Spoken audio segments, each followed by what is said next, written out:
The Naveen Purohit show का यह episode दोमुहा समाज केवल जानकारी, जागरूकता और संवाद के उद्देश्य से प्रस्तुत किया गया है।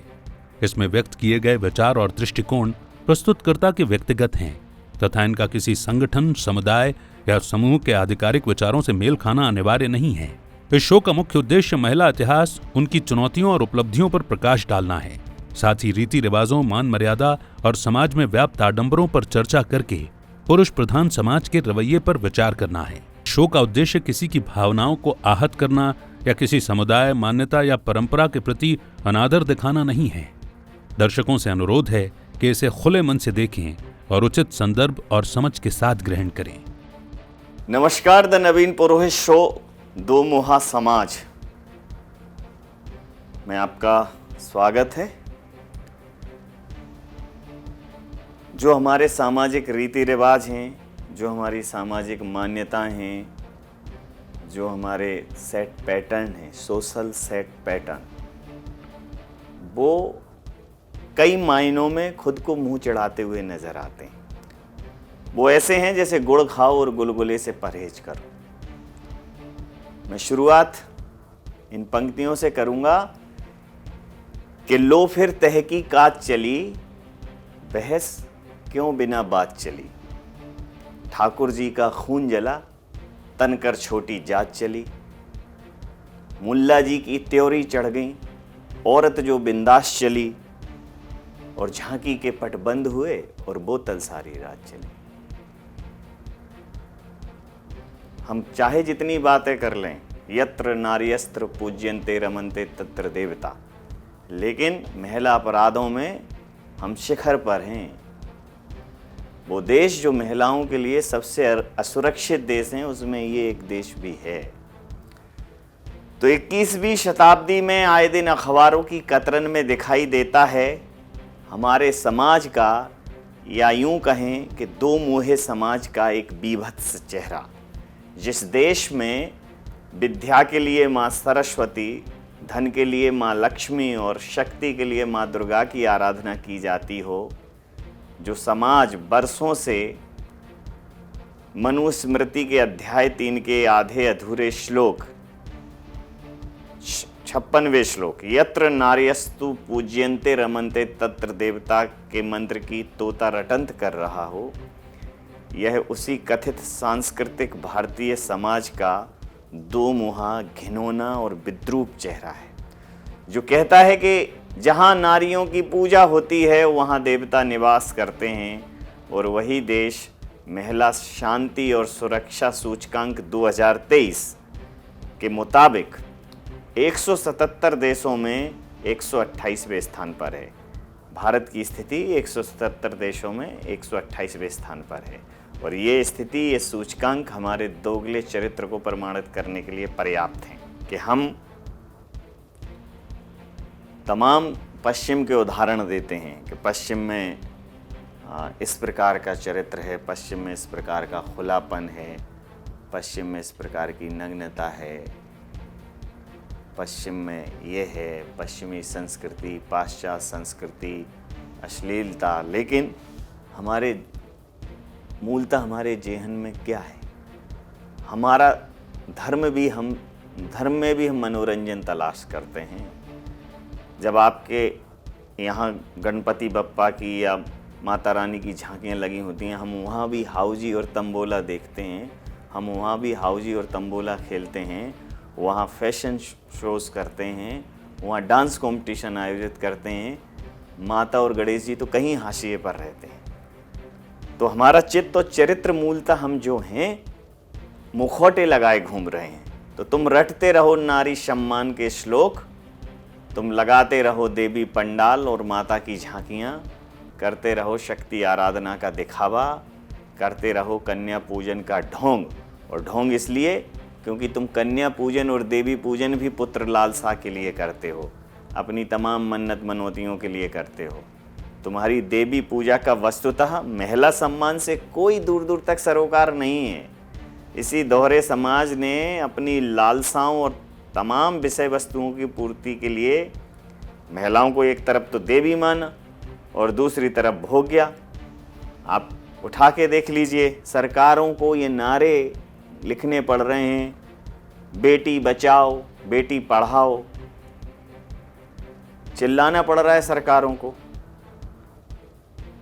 लाडली लक्ष्मी योजना लानी पड़ रही है कि भाई पैसे डालेंगे। किस समाज ने गढ़े हैं ये प्रतिमान के जहां लड़की पराया धन है? किस मूर्ख के दिमाग की ये उपज है कि पुत्र होगा तो ही मोक्ष प्राप्त होगा? और तुम्हें क्या लग रहा है, जो जाके वहाँ डुबकियाँ लगा रहे हैं, जो ट्रेन्स के खिड़कियाँ तोड़ रहे हैं, दरवाजे तोड़ रहे हैं, जो उत्पाती लोग हैं, जैसे वो माता के झांकी जुलूसों में उत्पात मचाते हैं, ये कहीं भी डूब जाएं, इनको मोक्ष मिलेगा? ये निहायत बाहियात एक कौम है जो पैदा हो रही है, जो धर्म के नाम पर उन्मादी हो रही है। तो ये वही कौम है जो नारे लगाएगी, माता की झांकियों में नाचेगी, गरबा करेगी, कमर तोड़ डांस करेगी, लेकिन महिलाओं को सम्मान के दृष्टिकोण से नहीं देखेगी। इस समाज ने कभी एक जीवित स्वतंत्र इकाई महिलाओं को माना ही नहीं। अरे मैं तो कहता हूँ मत बनाओ देवी, एक सामान्य इंसान की तरह सम्मान और स्वतंत्रता से जीने दो, इतना ही बहुत है। क्या ज़रूरत है कि हम या तो उनका महिमा मंडन करेंगे, कन्या पूजन करेंगे, या फिर दहेज हत्या में तमाम महिलाएं जो है चार दीवारी के अंदर अपनी चीत्कार देकर मौन हो जाती हैं। आखिर क्या कारण है कि ये समाज जो महिलाओं के सम्मान का, महिलाओं को पूजने का ढोंग करता है, ये जो संस्कृति जिसमें महिलाओं को पूज्य माना गया है, महिलाओं को इतना सम्मानित माना गया, और उसी देश में आए दिन हर मिनट में बलात्कार हो रहे हैं। आखिर कहाँ से इस प्रकार की मानसिकता आई? कैसे ये करनी और कथनी में इतना बड़ा फर्क कैसे? ये जानकर आश्चर्य होगा कि महिला अपराधों से जुड़े 70% प्रकरणों में खुद महिलाओं की भी संलिप्तता होती है, क्योंकि सामाजिक जो असमानता है वो इस कदर हमारे रीति रिवाजों में, हमारे कार्य व्यवहार में, हमारी सोच में इतने गहरे तक बैठ गई है, हमारे अंतस में इस कदर घर कर गई है कि बेटियों के लिए समान दृष्टिकोण की बात करने वाले जो सो कॉल्ड मॉडर्न और एलिट क्लास के लोग हैं, उनके मुंह से भी मैंने अक्सर ये सुना है कि मेरी बेटी तो बिल्कुल बेटे जैसी है, हम तो अपनी बेटी को बिल्कुल बेटे की तरह परवरिश करते हैं। ये हमारी सोच का मूल खोखलापन है। ये जो तुलना है ये हमारा मानसिक दिवालियापन दिखाता है। हम कहते हैं, हमारे डायलॉग भी होते हैं, हमारी छोरियां छोरों से कम हैं के? अरे हमारी छोरियां छोरियों जैसी क्यों नहीं हैं? इस डायलॉग पर तालियां पीटने वालों, यही डायलॉग तो असली समस्या की जड़ है। अगर बेटी को महत्व दोगे तो भी तुलना बेटों से ही करोगे, उसमें भी बेटों की कसक कहीं ना कहीं दिख ही जाएगी। इतना मैन ऑब्सेस्ड बना दिया है कि मोक्ष मिलेगा तो बेटे से मिलेगा, मुखाग्नि बेटा देगा, तमाम ऐसे संस्कार जोड़ दिए हैं। एक तरफ हम जिसको सृष्टि की रचना जिनसे हो रही है, जो ज्ञान की देवी हैं, जो धन की देवी हैं, जो शक्ति की देवी हैं, लेकिन जैसे ही सामाजिक रीति रिवाजों में आती है बात उसी शक्ति संपन्न महिला की, तो वो कहीं हाशिए पर खड़ी नज़र आती है। और समाज में पुरुषों को, लड़कों को इस कदर इस समाज ने सर पर चढ़ाया है कि अगर लड़कों से गलती हो जाती है तो समाज ये कहता है कि अरे लड़कों से तो गलती हो ही जाती है, इसे नॉर्मली एक्सेप्ट कर लिया हमने। तो जो समाज ये उम्मीद कर ले कि जो लड़कियों को छेड़खानी कर रहे हैं, जो लफंगे, जो बाहियात लोग जो इस प्रकार के कुकृत्य कर रहे हैं, उनको जो समाज में एक एक्सेप्शन मिल गया है। और आप अपने क्षेत्रीय भाषाओं के गाने देख लो, सारे गाने महिलाओं की देह यष्टि के आसपास घूमते हैं। सारे गाने द्व्यर्थी, और उन जगह पे जहाँ ये प्रोग्राम होते हैं, कॉन्सर्ट होते हैं, वहाँ देख लीजिए आप लोगों की स्थिति। तो जब तक समाज का सोच नहीं बदलेगा कि महिला भी एक जीवित इकाई है, उसे मत मानो देवी, उसे मत चढ़ाओ सिंहासन पे, उसे मत बिठाओ शिखर पे, बस उसे जमीन पे स्वतंत्रता से रहने दो। और सुनो, जो तुम कानून की दम पर महिलाओं के प्रति सम्मानजनक संभाव चाहते हो, तो यह संभव ही नहीं है। दुनिया में आज तक जितने भी बदलाव हुए हैं वो कानून से नहीं, जन क्रांतियों से या जन जागरूकता से ही हुए हैं। ऐसे ऐसे बदलाव हुए हैं जिन्होंने तख्त बदल दिए, ताज बदल दिए, यहाँ तक कि कानून और सरकारें भी बदल दी। तो जो सिर्फ कानून की दम पर बदलने की कोशिश करोगे, तो महिला सुरक्षा और संरक्षण के लिए बने कानूनों का अधिकतर सिर्फ दुरुपयोग होगा। वो दुरुपयोग करने वाला भी वही पुरुष वर्ग होगा। उनका ज़्यादातर गलत उपयोग सिर्फ प्रतिघात के लिए होगा। ऐसा नहीं है कि सिर्फ पुरुष अपराधी हों या पूरा पुरुष समाज अपराधी हो। महिला अपराधों में महिलाओं की सहभागिता भी चौंकाने वाली है। कई मामलों में महिलाएं भी अपराध में सहभागी हैं। और अगर कुछ महिलाएं जो पिंजरा तोड़कर या कैसे भी घर की चार दीवारी से बाहर आ भी गईं, तो उनमें से बड़ी संख्या में पथभ्रष्ट हो जाएंगी, क्योंकि वह फेमिनिज्म की सनक में why voice only all the fun, इस सोच में पुरुष जैसा दिखने या उनकी बराबरी की चाह में उसी कुत्सित पुरुष समाज के जैसी हो जाएंगी जो मूलतः महिलाओं के प्रति अनादर रखता है। आप देखिए, कुछ एक लड़कियां या महिलाएं जो थोड़ा आवारा और एक उच्च श्रृंखल सोच रखने वाले पुरुष वर्ग के साथ जब वो संपर्क में आती हैं, तो महिलाओं के प्रति उनकी संवेदना भी शून्य हो जाती है। वो उस पुरुष वर्ग के साथ कदम ताल करके खुश हो जाती हैं जो महिला की स्वतंत्र इकाई को स्वीकार ही नहीं करता।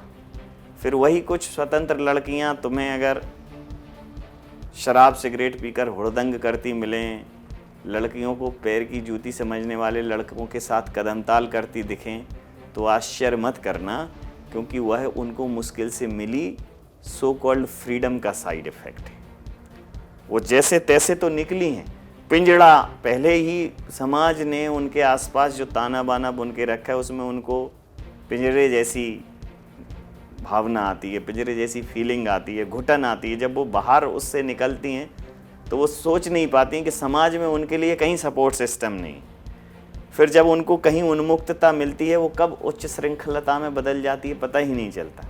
ये उनका रिटेलिएशन होता है, बिल्कुल वैसा ही जैसा एक जूनियर जो रैगिंग से प्रताड़ित होता है, बाद में जब वो खुद सीनियर बनता है तो वो खुद रैगिंग करने लगता है। तो क्या सिर्फ कानून से बेटा बेटियों का भेदभाव रोक लोगे? बेटी पराया धन होती है, इस लकीर को कैसे मिटाओगे?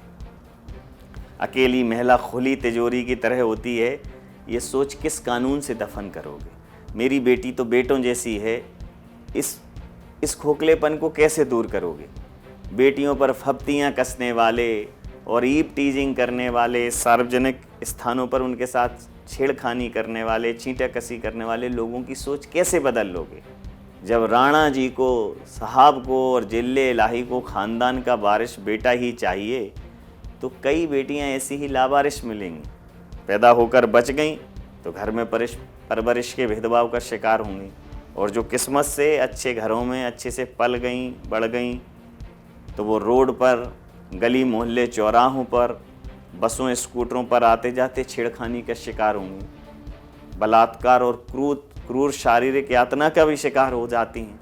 और यहाँ से कैसे भी करके निकल गईं तो लिव इन रिलेशन में असहमति पर, एक तरफा प्रेम प्रस्ताव अस्वीकार करने पर, दहेज की मांग पूरी न करने पर, बेटा न जनने पर, और न जाने कितने कारणों से प्रताड़ित की जाएंगी या फिर मार दी जाएंगी। इस दो मुहे दोगले समाज ने हर स्तर पर महिलाओं के एकल अस्तित्व को रौंदने के लिए, उनकी अस्तित्व की बलि देने के लिए तमाम असामाजिक कुकृत्यों को मूक सहमति दी है, और यही समस्या की मुख्य जड़ है। सनद रहे, कानूनी सजा अपराधियों के लिए है।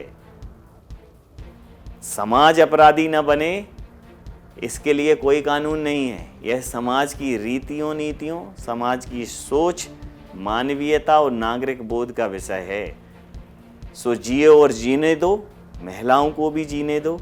उनके जन्म से लेकर मृत्यु तक उनके अपने तरीके से उन्हें जीने दो। जिस दिन इस दो मुहे समाज में यह भावना बलवती हो जाएगी, उस दिन परिदृश्य बदलेगा ही नहीं बल्कि बेहतर होगा। यत्र नारेस्तु पूज्यन्ते रमन्ते तत्र देवता, जिसका अर्थ है कि जहाँ नारियों का सम्मान होता है वहाँ देवता निवास करते हैं। और इसीलिए कहा जाता है कि किसी भी सभ्य समाज की स्थिति उस समाज में स्त्रियों की दशा देखकर पता लगाई जा सकती है। महिलाओं की स्थिति में समय समय पर देश काल के अनुसार परिवर्तन होता रहा है। महिला की स्थिति क्या है, उन्हें कितना अधिकार है पुरुष प्रधान समाज में रहने के लिए, ये हमारा संविधान हमें साफ शब्दों में बताता है। समाज के निर्माण में महिलाओं की भूमिका उतनी ही महत्वपूर्ण है जितनी एक शरीर को जीवित रखने के लिए हवा, पानी और खाने की, और इसकी जरूरत लोग समझते हैं। इसीलिए शायद संविधान में महिलाओं को अलग से आरक्षण देने, उनकी काबिलियत के आधार पर उनको उनका अधिकार देने की बात हमारा ऊपरी समाज बेहतर समझता है। लेकिन समाज के अंदर क्या है, ये कौन तय करेगा? ये अधिकार उनको कौन देगा?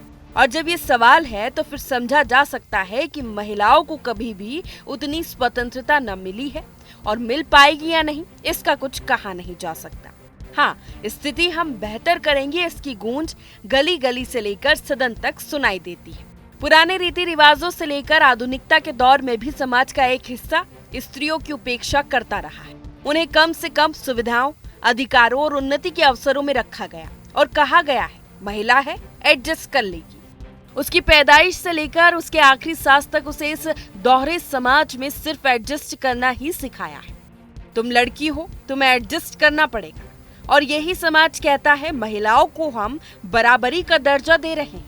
ये है हमारे दो मुंहे और दोहरे समाज का चेहरा। इतिहास हमें ये बेहतर तरीके से समझाता है। एक परिवार की आधारशिला महिला है और उसी आधारशिला को हमारा ये दोहरा समाज आधारहीन समझता है।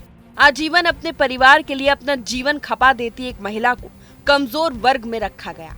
क्यों? इसका बड़ा कारण ये भी कि अगर बच्चों को सिर्फ पुरुषों की उपलब्धियों का बखान किया जाएगा तो समाज में महिलाओं की भूमिका का आंकलन फिर वो बखूबी कर ही लेंगे।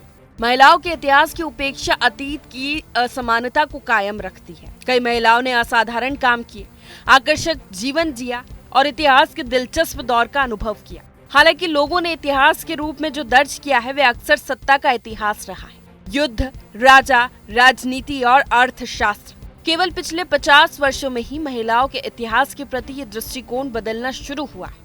महिलाओं की बढ़ती संख्या शिक्षा प्राप्त करने और इतिहासकार और पुरातत्वविद बनने में सक्षम हुई। नारीवाद और सामाजिक परिवर्तनों ने समानता में वृद्धि की है और उपेक्षाओं को बदला है। सामाजिक इतिहास में रुचि बढ़ रही है। जीवित अनुभव का इतिहास जो महिलाओं के इतिहास और श्रमिक वर्ग के इतिहास को प्रकाश में लाता है। विश्वविद्यालयों और संग्रहालयों जैसे स्थानों ने कई दृष्टिकोणों से कहानियां बताकर उपनिवेशवाद को खत्म करने की आवश्यकता को पहचाना है और अधिक प्रतिनिधि बन गए। इतिहास में कहीं भी हमें ऐसा उदाहरण नहीं मिलता कि पुरुषों और महिलाओं के साथ समान व्यवहार किया गया हो या उन्हें समान दर्जा दिया गया हो। महिलाएं पारंपरिक रूप से अपने अधिकारों और समाज में अपनी स्थिति के लिए लड़ती रही हैं। उन्होंने बार बार समानता के लिए आवाज उठाई है ताकि वे पुरुषों के बराबर जीवन जी सके। फिर भी वे आजादी के बाद भी संघर्ष करती रही। अगर आज के परिदृश्य की बात करें तो कई महिलाएं अभी भी लैंगिक भेदभाव, यौन शोषण और उत्पीड़न, शिक्षा, बाल विवाह और न जाने क्या क्या समस्याओं का सामना करती है। भारत में महिलाओं को देवी का दर्जा दिया जाता है। हालांकि उनके सामने आने वाली कठिनाइयां इस विचार के विपरीत है। एक और लोग उन्हें देवी के रूप में पूजते हैं, वहीं दूसरी ओर उनके साथ निर्दयता पूर्वक व्यवहार करते हैं और उन्हें कमतर समझते हैं। जब लैंगिक असमानता की बात आती है तो कई माता पिता लड़की की बजाय लड़के की चाहत रखते हैं, क्योंकि उनकी तथाकथित मानसिकता के अनुसार लड़के उनकी पीढ़ी को आगे ले जाएंगे। ऐसा हमारे समाज का मानना है कि बच्चा अगर नर्सरी या केजी में शिक्षा के बेसिक को ठीक ढंग से पढ़ेगा तो वो बेहतर भविष्य गढ़ सकेगा। लेकिन जब उसे शादी के बारे में बताया जाए तो फिर वो क्या ही सीखेगा। और आज भी ये समस्या ज्यों की त्यों बनी हुई है। और ये आंकड़े बताते हैं एक लड़की की शादी की उम्र है 18 साल। National commission for protection of child rights यानी NCPCR ने 2023-24 में ऐसे 11 लाख बच्चों की पहचान की है जो बाल विवाह के खतरे में थे। कमीशन के मुताबिक अकेले उत्तर प्रदेश में 5 लाख से अधिक ऐसे बच्चे हैं जो बाल विवाह के खतरे में हैं। NCPCR ने बताया कि उसने बाल विवाह रोकने वाले अधिकारियों, जिला प्राधिकरण और अन्य संबंधित एजेंसियों के साथ मिलकर बाल विवाह निषेध अधिनियम 2006 के तहत कई कदम उठाए हैं। रिपोर्ट ने ये भी कहा कि कुछ जिलों में बाल विवाह की गहराई से जमी हुई सांस्कृतिक प्रथाओं के कारण इसे पूरी तरह से खत्म करना मुश्किल हो रहा।